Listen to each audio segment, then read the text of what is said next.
Hey everybody, I'm Chris Wook, inviting you to join me for a look back at the past 7 days in the world of Android.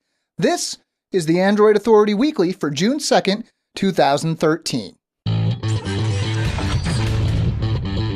There were a few things officially announced this week that we all knew were coming, and one of those was the white Nexus 4.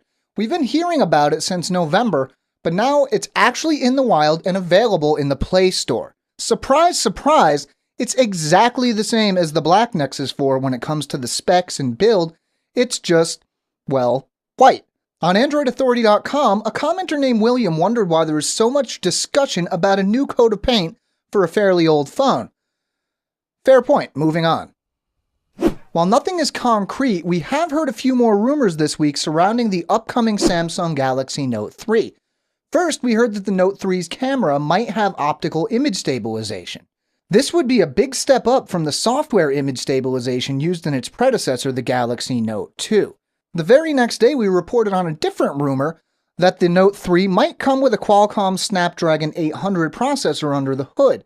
Considering how quick the Snapdragon 600 is, and the fact that bigger numbers are always better, this could be very cool.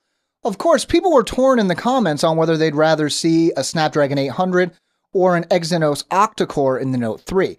Me, I just want to see it hold up in a drop test better than the Note 2 did. Now, of course, the ETA is still September for the Note 3, so we've got a while to wait. Try to stay patient. While the wording was less than clear, a comment made by an LG executive made it look fairly likely that the next Nexus wouldn't be coming from LG. Now, a later comment from LG indicated that they aren't currently working on a Nexus 5, but they wouldn't necessarily turn the opportunity down. Okay, seems clear enough. Except that later in the week, we heard a rumor that Larry Page himself had seen a prototype for a new Nexus from, you guessed it, LG. Now, all these stories and rumors led to a lot of discussion about who we'd all rather see make the next Nexus. Who would you prefer? I'm thinking HP? It seems that we've been talking about the X phone for quite a while now, with no real details on it, so it was a bit of a surprise when Motorola confirmed both its existence and its name, the Moto X, at the D11 conference. Motorola's Dennis Woodside even went so far as to say that he had it in his pocket but couldn't show it to anyone.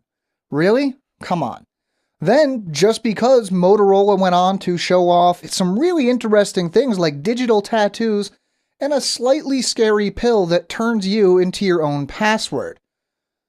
Okay. Supposedly, the Moto X is coming out this summer and should be fairly cheap. That's cool, but you're still not forgiven for that whole pocket thing, Dennis. Do you like the look of the Samsung Galaxy S4, but wish it was smaller and performed more like an S2? Really? Somebody said yes? Well, good for you, because that's what the upcoming Samsung Galaxy S4 Mini is shaping up to be. Okay, it should be smaller and faster and lighter, and it does have a larger battery and more RAM. And look-wise, it's got that S4 style, if you're into that kind of thing.